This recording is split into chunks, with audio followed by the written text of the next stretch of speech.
Welcome, Commissioner Hutchinson. Like I said, I was pretty. Good morning.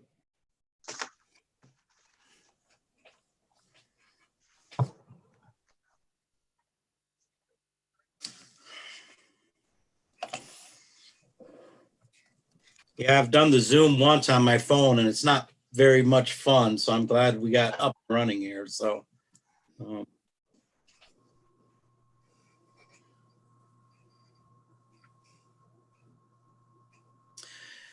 Has anybody been out on the roads yet? No, This is Nicole, who tried to venture out and headed back home quickly after I turned about and maybe didn't even mean to turn about. Uh-oh. You stayed out of the ditch, so I take it. Yes, sir. Oh, that's good. I was telling Nicole, or the earlier group, I was on a 7 o'clock meeting on another board I'm on behalf of the county, and the superintendent of schools is on that board too, and she made the comment that it was treacherous out. And and then Nicole told me about her spin out, and so I think they're pretty bad.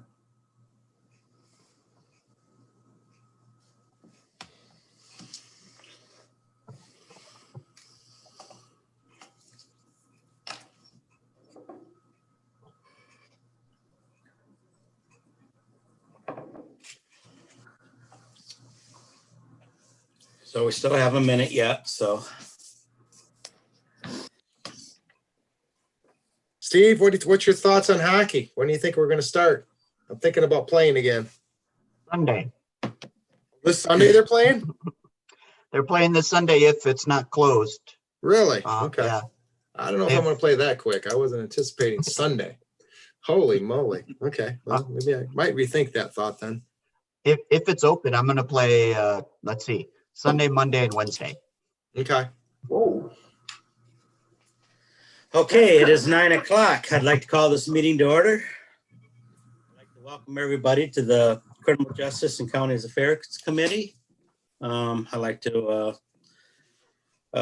announce or welcome Commissioner Swaney to the committee. At this time, we will introduce ourselves. I am Frank Engler. I am participating by remote from my home, Deerfield Township, Isabella County, Michigan. Hello, it's Steve Swaney. I'm participating from my home in Mount Pleasant, Michigan. And I'm Jim Horton. I'm participating from my home in Union Township, Mount Pleasant, Michigan. Okay.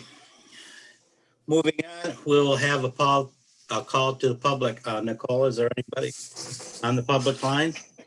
There is no public at this time, Mr. Chairman.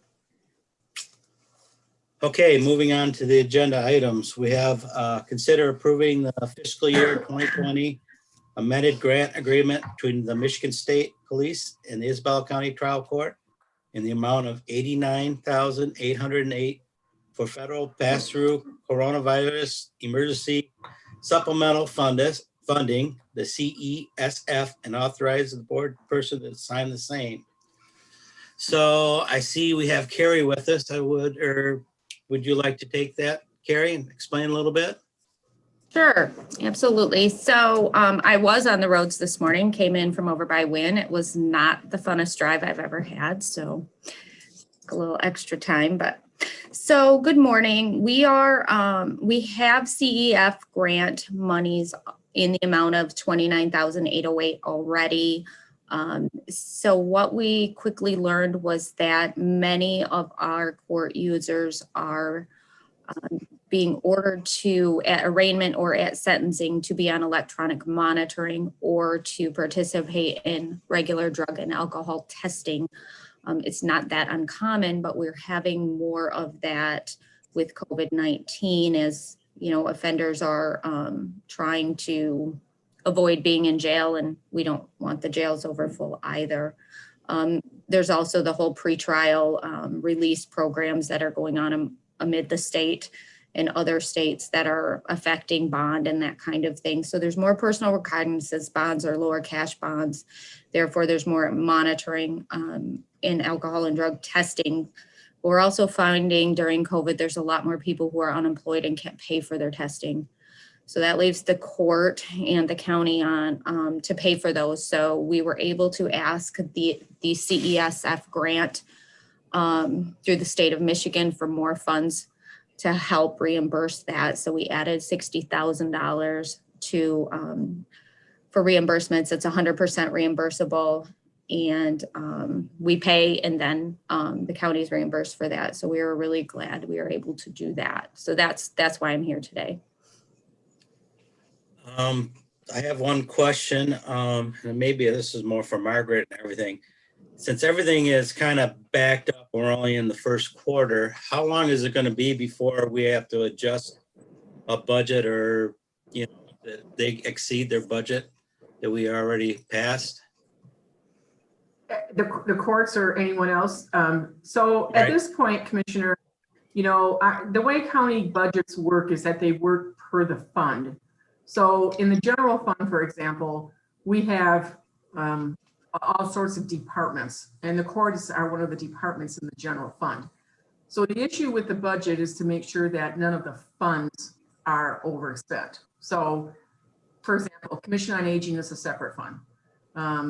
911 is a separate fund.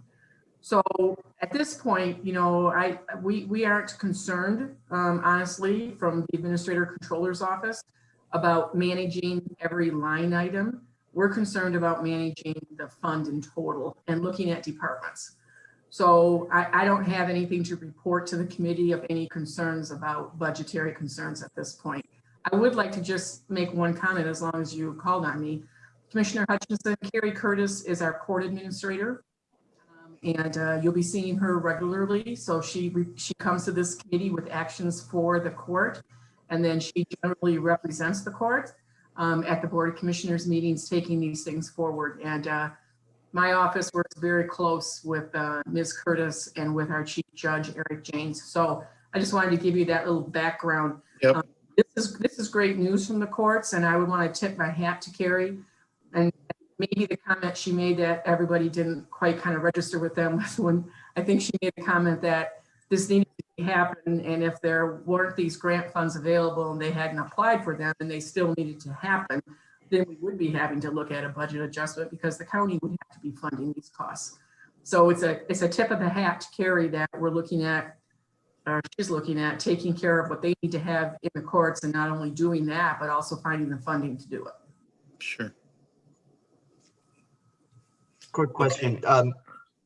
So this grant money, it's not just going back to fiscal year 2020 budget, will be used in 2021?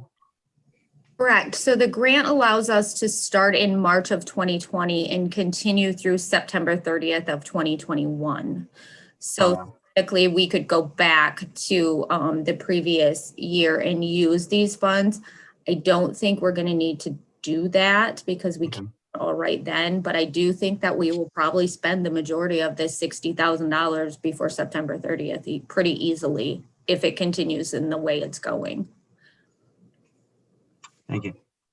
Okay. Is there any more questions? Yes, Mr. Chairman Engler.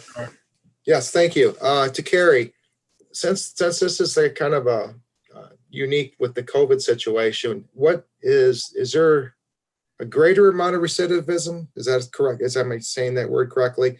Or are we seeing more people having to go back in because they're not following? Or is this something we can, you know, I know there's certain things are going to change because of COVID. Is this something we could possibly continue in the future? I mean, what are you seeing as far as numbers go, people violating, I guess? So the sheriff and I just had this exact conversation last week, and we are seeing a lot of repeat offenders. People are getting the lower bonds. And again, part of that is the whole pretrial release project going on through the state and other states as well. But with a lot of appearance tickets versus arrests, with a lot of personal recognizance bonds versus cash bonds, we are seeing a lot of the same people week after week. You know, some of that is because of COVID and they're not working, so their time is occupied doing other things besides perhaps working or those kinds of things. It's also, they're not getting a lot of their programming in person because those places aren't open. We're seeing that it's just not always as effective to have, Zoom counseling or that kind of thing as it would be sometimes for people to go in person. So I think it's a accumulation of a lot of things going on with COVID, but yes, the recidivism is happening. It seems to be up more. Okay, all right. Thank you. Is there That was any all, more Mr. questions? That was all, Mr. Chairman. Thank you. Okay, All right, I'll make a motion. All right, move to bring forward to the January 19th Board of Commissioners meeting, the fiscal year 2020 amended grant agreement between Michigan State Police and Isabella County Trial Court in the amount of $89,808 for federal pass-through coronavirus emergency supplemental funding, and authorize the board chair at that time. I will support that. It's been moved and supported that we move the 2020 amended grant agreement forward. Is there any more discussion? Seeing none, we'll proceed to vote. All in favor, say aye. Aye. Aye. The motion has passed. We'll move on. The next item on our agenda, which is consider approving the software license and service subscription agreement with Central Square Technologies LLC, pending legal counsel review, and authorize the board chair to sign the same. We have with us Mark Griffiths, Director of the 911. Mark, you want to explain a little bit of this? Absolutely. This is a continuation of our process we started in 2021 with the approval of the proposal. Now we'll get the contract back from legal review. Pending that being successful, then it would be to move and accept this. This is a CAD, which stands for the abbreviation of Computer Aided Dispatch software system that we would have at 911. This is where all the phone calls get jotted into the system, and then they get dispatched out to police, fire, EMS services, and we track things, and it integrates information between platforms, report writing for police, any type of fire reports that are needed, or so on and so forth. Our software that we currently have was purchased by this company that's taken it over. They are not going to develop our current software anymore. We have tickets that are as old as 4 years old that are not going to be addressed. This software is much better, much more friendly, and looks to save thousands of dollars in staff time. It's an upgrade that they're offering to our current system. And it's significantly cheaper. We've already looked at a budget when we were talking about doing this of around $300,000. We knew there might be a unique opportunity to secure this at the end of the fourth quarter, and that opportunity did come. So now it's only going to cost us $74,409.85 to start as we go down this path with the company.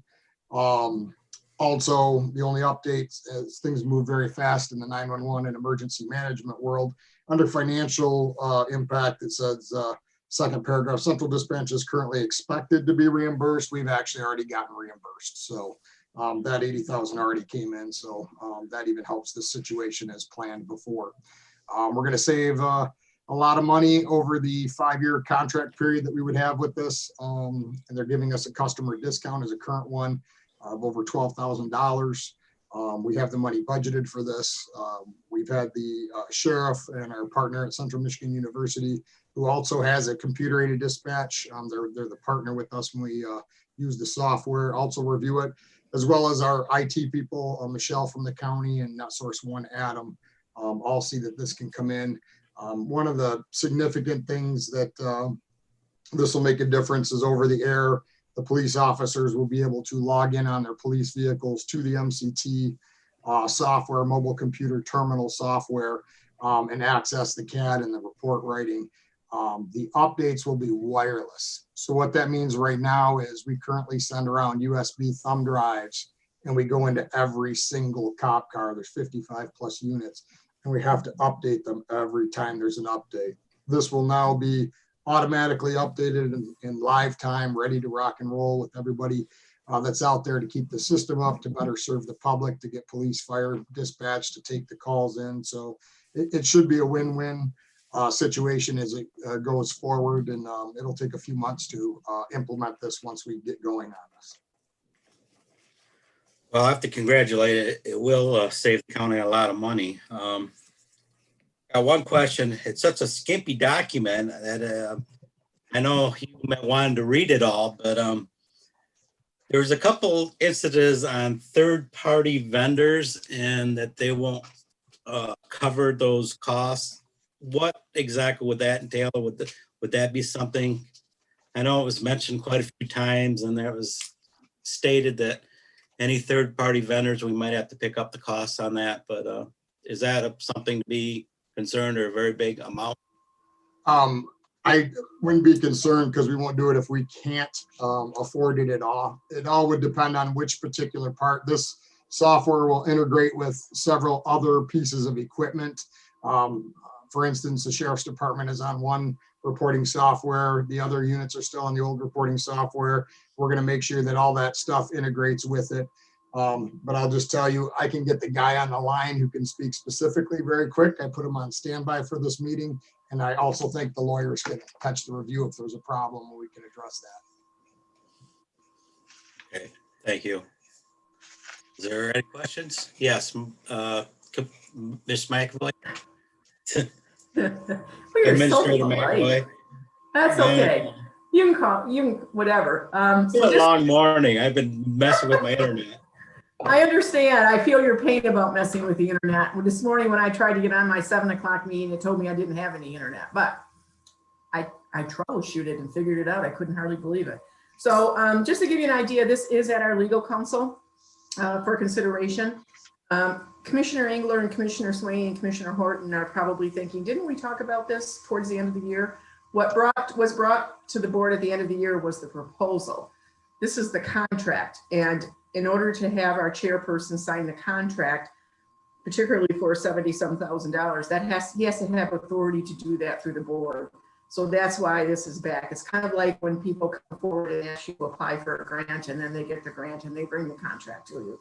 So that's why you're seeing it again. It is at our attorneys. I can bring up the question with them, Commissioner Engler, if you'd like, about the third party.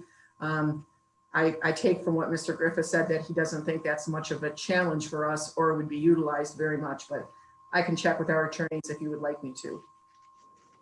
Okay. Any more questions? And just so it's stated, we have our old system on backup this year, so that we shouldn't see any issues if there's problems with integration, just so it's stated in the recording. Is that correct? Yes, thank you. I don't have any more questions. Anyone? Okay, I will entertain a motion. All right. I'll move to bring forward to January 19th Board of Commissioners meeting the software license and service subscription agreement with Central Square Technologies LLC pending legal counsel review, and authorize the board chair to sign same at the time. Support.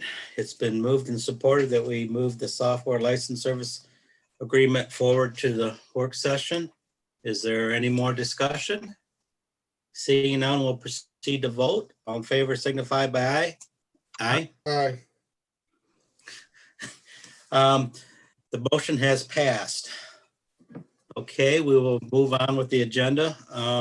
Is there any public out there? There is no public at this time, Mr. Chairman. Okay, thank you, Nicole. With that, we are through the agenda. We'll entertain motion for adjournment. Moved. Support. We are adjourned. Thank you, everybody. Thank you. Yeah. Thank you, guys. everyone. Stay safe. Yeah, Yes. drive safe out there if you got to go. Thank you. Okay. Bye-bye.